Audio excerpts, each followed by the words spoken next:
और सेवा जड़े आ सो हम आपू तो करता मेरा आगा के अंदर भाव आके वो जनता बीच में जराना जी पर है कि हम अस्वस्थ भी आ बेशक कम मार्जिन तो जीत बोले पर जीत जरूर इस बार इनके बने। जितना जन समर्थन जन सहयोग और उत्साह कार्यकर्ताओं में पहली बार ऐसा हुआ है किसी आज़ाद प्रत्याशी के पक्ष में। पूरी धर्मशाला इतने उत्साह के साथ काम कर रही थी। गद्दी में जो तुसी बना जाता कि पूरी धर्मशाला में जो समर्थन होना चाहिए ऊपर तो बुना तक जी सबनी जितने भी समुदाय ने सबनी हमें साथ दिता। जितना उत्साह और जितना समर्थन हमें मिला उतना ना तो विपक्षी जितनी भी दोनों पार्टियां थी दोनों को नहीं मिला। कहाँ जो कार्यकर्ता से मन से दिल से काम कर रहे थे और कहाँ वो फॉर्मेलिटी कर रहे थे। सभी को पता किसी ने बोला कि इतने वोट पड़ेंगे, ऐसा नहीं बोलना चाहिए क्योंकि किसी को नहीं पता कितने वोट पड़ेंगे, या अगर वो ईवीएम में घुसे हुए हैं उसको लगता है तब वो बोल सकते हैं कि इतने वोट पड़ेंगे। पर जिसने ये शब्द कहे हैं मैं उसका कट्टर विरोध करता हूँ। जितने वो उम्मीद रखते हैं उतने वोट वो लेके जाएंगे और वो हम सब वैसे सीनियर थे तो हमें लगता है कि हम सभी उनका मान सम्मान करें। चुनाव आते जाते रहते हैं और आते जाते रहेंगे पर एक दूसरे का मान सम्मान करना सबको जरूरी है। परिणाम है मैं आश्वस्त हूँ कि जरूर वो एक आज़ाद प्रत्याशी के पक्ष में होंगे, हमारे पक्ष में होंगे और इस बार धर्मशाला में जरूर हम रिवाज बदलने में कामयाब रहेंगे। राजनीति का जो स्तर गिरा है वो आदरणीय केजरीवाल जी ने ही गिराया जी और रोजगार बहुत ज़्यादा पैदा किए और माननीय प्रधानमंत्री जी और हमारी हिमाचल सरकार द्वारा ये सब किया गया है। और कांग्रेस जो है वो सपने देख रही है और सपने 1500 रुपये हर महिला को मिलेंगे जी। उन्होंने फॉर्म तो भरवा लिए पर ये नहीं बताया कि कहाँ से मिलेंगे। लेकिन धर्मशाला के प्रत्याशी को बीजेपी ने नकारा है, बीजेपी ने उसको स्वीकार नहीं किया जी। और जरूर एक कर्मठ कार्यकर्ता के पक्ष में और मेरे पक्ष में बीजेपी वालों ने भरपूर मतदान किया। मुझे पूर्ण विश्वास है कि मैं भाजपा का कर्मठ कार्यकर्ता रहा हूं और रहूंगा भी। पूरे हिमाचल में देखें तो जरूर मैं खुद हमारी पूरी टीम चाहती है कि इस बार फिर बीजेपी की सरकार हिमाचल प्रदेश में बने।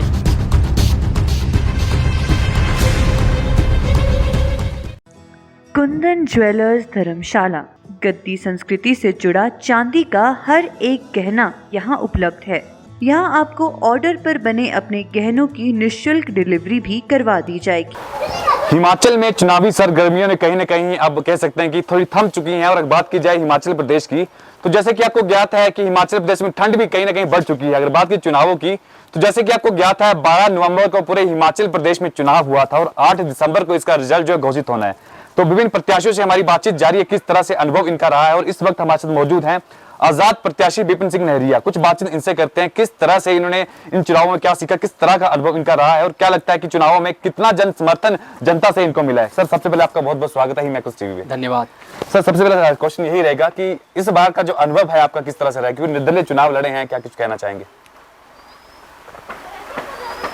इस बार जो चुनाव का अनुभव रहा है जी।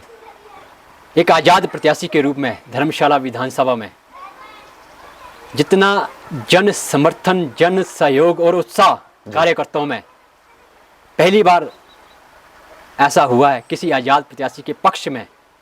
पूरी धर्मशाला इतने उत्साह के साथ काम कर रही थी और एक अलग इस चुनाव को गति मिली।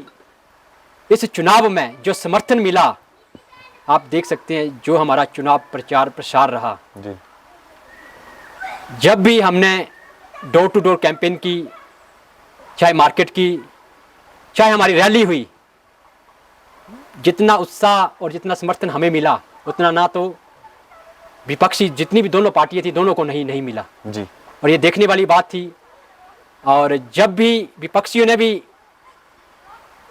कोई रैली करवाई, मात्र एक रैली करवाई, क्योंकि कई पार्टियां 5-5 रैली भी करवाती थी जी। लेकिन वो एक ही रैली में सिमट गई।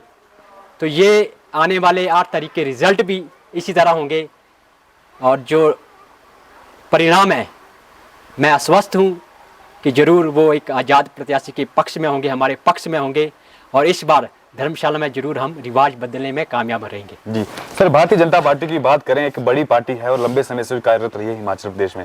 कहते हैं कि रिवाज बदलने की बात जो है जयराम ठाकुर ने कही है। उस वैसे में जो भारतीय जनता पार्टी के प्रत्याशी है धर्मशाला से राकेश चौधरी, उनका तो ये कहना है कि आश्वस्त पूरी तरह से है और उनकी सरकार निश्चित तौर पे बनेगी। तो क्या लगता है कि भारतीय जनता पार्टी की किस तरह से आश्वस्त है? धरातल की बात की जाए तो कितना लगता है कि किस तरह से सच है ये चीज़? पूरे हिमाचल में देखें तो जरूर मैं खुद, हमारी पूरी टीम चाहती है कि इस बार फिर बीजेपी की सरकार हिमाचल प्रदेश में बने। लेकिन धर्मशाला के प्रत्याशी को बीजेपी ने नकारा है, बीजेपी ने उसको स्वीकार नहीं किया जी। और जरूर एक कर्मठ कार्यकर्ता के पक्ष में और मेरे पक्ष में बीजेपी वालों ने भरपूर मतदान किया है। मुझे पूर्ण विश्वास है कि मैं भाजपा का कर्मठ कार्यकर्ता रहा हूं और रहूंगा भी। और अगर हम यहाँ से विजय होते हैं और मेरा जो वोट है वो भाजपा को ही पड़ेगा। जी। अच्छा, धर्मशाला की बात करें, हिमाचल प्रदेश की दूसरी राजधानी है और सभी वीआईपी मूवमेंट हम कह सकते हैं मैक्सिमम धर्मशाला में होती है। और धर्मशाला का रिकॉर्ड रहा है कि अगर कोई निर्दलीय जीतता है तो एक रिकॉर्ड बन जाएगा कि एक निर्दलीय प्रत्याशी यहाँ से चुनाव जीतता है। तो क्या लगता है कि आपको इस बार जो रिकॉर्ड है या बना पाएंगे? जरूर, हमें पूर्ण विश्वास है, हमारी टीम पर पूरा विश्वास है। जिस तरह से हमारी टीम ने काम किया है, आप खुद कवरेज कर रहे थे, बड़ी जगह आप आए, हमारी रैली में आए, कई प्रोग्रामों में आए जी। और आपने खुद देखा। और दूसरे दलों की भी आप रैली में गए, प्रोग्रामों में गए, आपको पता है कि कहाँ उत्साह था, कहाँ जो कार्यकर्ता से मन से दिल से काम कर रहे थे और कहाँ वो फॉर्मेलिटी कर रहे थे, सभी को पता है जी। तो जरूर इस बार धर्मशाला में रिवाज बदलेगा और किसी रिकॉर्ड बनाने में आप सक्षम होंगे इस पूरे? जरूर जरूर। अगर कांग्रेस पार्टी की बात कर लेते हैं, लंबे समय से वो भी सत्ता में रही है, तो कांग्रेस पार्टी के जो प्रत्याशी है कहीं ना कहीं उनका भी यही कहना है कि निश्चित तौर पे उनकी जो जन समर्थन है उनको भारी संख्या में मिला है और इस बार जो है कांग्रेस पार्टी की सरकार पूरे हिमाचल प्रदेश में बनेगी। क्योंकि अगर बात की जाए मुद्दों की तो विभिन्न मुद्दों पर वो राजनीति करते आए हैं। सीधे तौर पर उनका कहना है कि जो मैनिफेस्टो उन्होंने तैयार किया था, 1500 रुपए महिला को देने की बात की गई थी। महंगाई की बात की जाए, बेरोजगारी की बात की जाए, लगातार उनका यह कहना है कि उनकी सत्ता में 450 सिलेंडर मिलता था जो 1200 का हो चुका है। तो जनता कहीं ना प्राइस से त्रस्त है, महंगाई से त्रस्त है। तो उनका जो मैनिफेस्टो है उस हिसाब से जन समर्थन जो है कांग्रेस प्रत्याशी को मिला है, तो क्या कहेंगे? पर ये कि 1500 रुपए हर महिला को मिलेंगे जी। उन्होंने फॉर्म तो भरवा लिए पर ये नहीं बताया कि कहाँ से मिलेंगे।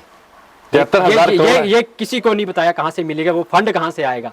पंजाब में भी ऐसा किया है जी। आम आदमी पार्टी ने बोला है कि 1000 रुपया हर महिलाओं को देंगे। जब देने की बारी आई तो उन्होंने केंद्र सरकार को पैसों की डिमांड कर दी, इतना बजट हमें चाहिए जी। तो जरूर ये जो योजनाएं हैं इनकी, ये धरातल पर ना उतरने वाली योजनाएं जो उन्होंने जनता को मतलब कि एक लालच दिया था जी। और रही बात बेरोजगारी की, गैस सिलेंडर की, तो मैं कहना चाहता हूँ कि आदरणीय मोदी जी के समय में जब 2014 से वो बने, आप खुद देख सकते हैं प्रति व्यक्ति आय कितनी बड़ी है। लगभग जो आदमी 2000 रुपये कमाता था आज वो 10,000 रुपये कमा रहा है 2014 के बाद। अगर गैस का सिलेंडर पहले आपको लगता है 400 रुपये का था तो पहले वो 1100 रुपये का पहले भी हुआ है, ऐसे नहीं कि अभी हुआ है, ठीक है। और आदरणीय प्रधानमंत्री जी के नेतृत्व में देश आगे बढ़ रहा है और जनता का, पूरे देश का उनके ऊपर विश्वास है। ये तो कांग्रेस ही बोल रहे हैं कि महंगाई, जनता को पता है कमाई भी बढ़ी है। जो अधिकारी पहले 20,000 लेता था आज वो 60,000 रुपये ले रहा है जी।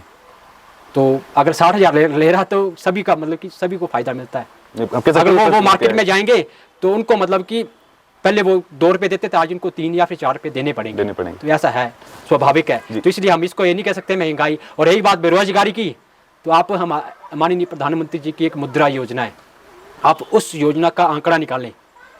2 करोड़ नौकरी देने का वादा किया था, मुझे लगता है कि 2 करोड़ उस योजना के ही साथ होगी हैं। इतनी नौकरियां उपलब्ध होगी हैं, पर उससे रोजगार कितना उपलब्ध हुआ है? जब लोगों ने वो मुद्रा लोन लिया है तो उन्हें रोजगार दिया भी है जी।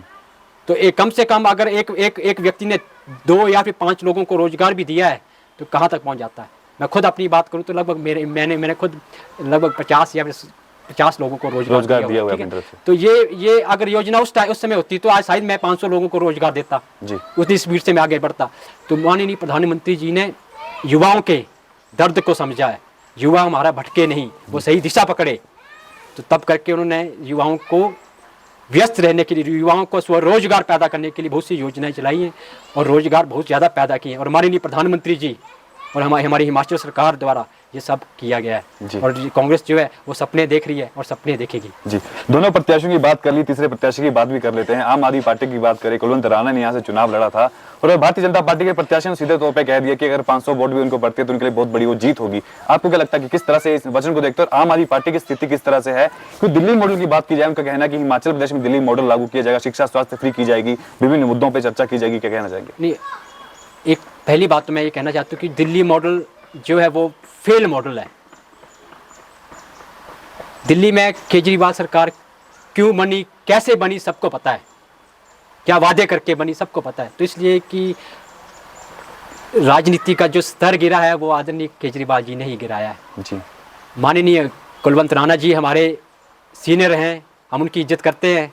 उन्होंने आम आदमी पार्टी से चुनाव लड़ा, कई बार चुनाव में वो हमें मिले भी और जरूर हमने उनका आशीर्वाद भी लिया। जी, और ज़रूर हम विश्वास रखते हैं कि उनको सम्मानजनक वोट पड़ेंगे, जितने वो उम्मीद रखते हैं उतने वोट वो लेके जाएंगे। और वो हम सब वैसे सीनियर थे, तो हमें लगता है कि हम सभी उनका मान सम्मान करें। चुनाव आते जाते रहते हैं और आते जाते रहेंगे, पर एक दूसरे का मान सम्मान करना सबको जरूरी है। किसी ने बोला कि इतने वोट पड़ेंगे, ऐसा नहीं बोलना चाहिए, क्योंकि किसी को नहीं पता कितने वोट पड़ेंगे, या अगर वो ईवीएम में घुसे हुए हैं उसको लगता है तब वो बोल सकते हैं कि इतने वोट पड़ेंगे। पर जिसने ये शब्द कहे हैं मैं उसका कट्टर विरोध करता हूँ और ऐसे शब्द किसी के लिए नहीं कहने चाहिए। जी, बहुत अच्छी बात कही आपने, क्योंकि जितने भी दर्शक हमें देख रहे हैं ये काफी अच्छी बात है, क्योंकि चुनाव तो होते चलते रहते हैं, सरकारें आती है बनती हैं, पर जो आपसी मतभेद है वो नहीं होना चाहिए। काफी अच्छे विचार हैं आपके, कहा जाए धरातल पे। तो इसके अलावा अगर बात की जाए तो पूरे हिमाचल की बात करें या धर्मशाला की बात करें, तो धर्मशाला में काफी कम वोट हुए, काफी लोगों ने बहिष्कार इस बार वोटिंग किया था, कि मात्र 68% जो है वोटिंग हुई है। क्या लगता है जो आंकड़ा है कम क्यों हुआ? लगभग 70% तक वोटिंग हुई है यहाँ पर धर्मशाला में। पर आप बाकी शहरी क्षेत्र में देखें, शिमला देखें 62-63% तक वोटिंग हुई है। तो धर्मशाला की जो वोटिंग है ठीक है, क्योंकि ज़्यादातर यहाँ पर काफ़ी लोग माइग्रेट हुए हैं, तो बाहर से भी कई लोग आए, तो जब वोटिंग का टाइम होता है तो वो फिर वो वापस चल जाते हैं। ऐसा होता है। एक गद्दी प्रत्याशी है, गद्दी में वचन रहे, क्योंकि कहीं ना कहीं इंदा जड़े मनु सो भी यही होना चाहता है, बोलता गद्दी मनु अपना मनु इंदा मनु इंदा ही हुंदा। तो कहीं ना कहीं इतना डर भी मनु बन रहा हो, चाहे कांग्रेस की गल करना चाहे बीजेपी की गल करना, ये लग दो कि जरा बीजेपी का कट्टर वोट किया सो बीजेपी ना पे करिए इस बारी गद्दी समुदाय जो नेता तिनो पैना गद्दी समुदाय की गल करना, तो बड़ा बड़ा समुदाय धर्मशाला रहा इस समय, तो गद्दी जो मनु लोग ने पूरा समर्थन गद्दी रहती मिलो इस बारी। आऊँ गद्दी में तुसी बना जाता कि पूरी धर्मशाला में जो समर्थन मुड़ा चाहे ऊपर तो बुना तक जी सबनी जितने भी समुदाय ने सबनी में जो साथ दिता, पर उन्हें धन्यवाद दिया कि जड़ तू शब्द बोलता है गद्दी समुदाय रखे तिने कोई कमी ना रखी, मुझे सपोर्ट करने में भी, मेरा प्रचार प्रसार करने में भी और मुझे वोट करने में भी, चाहे सो बीजेपी भी चाह रही थी चाहे कांग्रेस भी चाह रही थी, पर सबनी दिल खोले करे मेरे पक्ष में प्रचार प्रसार करो और वोट भी करो। जी और तुझे सवाल रहने वाला, क्योंकि अगर गल करें तुंदी जनसेवा रही तो जहाँ तू राजनीति ना है तमें तू काफी मनु की सेवा कर रही है, काफी लोगों की हेल्प कर रही है, काफी परिवार की हेल्प कर रही है। आना बोलता है दर्शक सो बोलते हैं कि विपन्न चुनावों पहले भी काफी लोगों की मदद कर रही है, तो अगर तुझे मन लिया चुनाव ना जीती पाते कसकी हूँ तो क्या जैसे जनसेवा तुझे लगातार जारी रहनी कि तुझे किस साबित?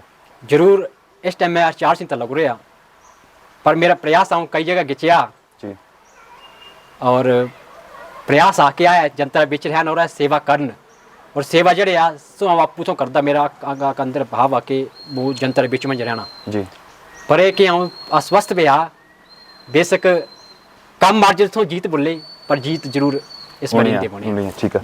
अति अलावा जब दर्शक जितनी जनता तू इस बार वोट करो तो क्या संदेश सुंदर रहने वाला आप बताएं?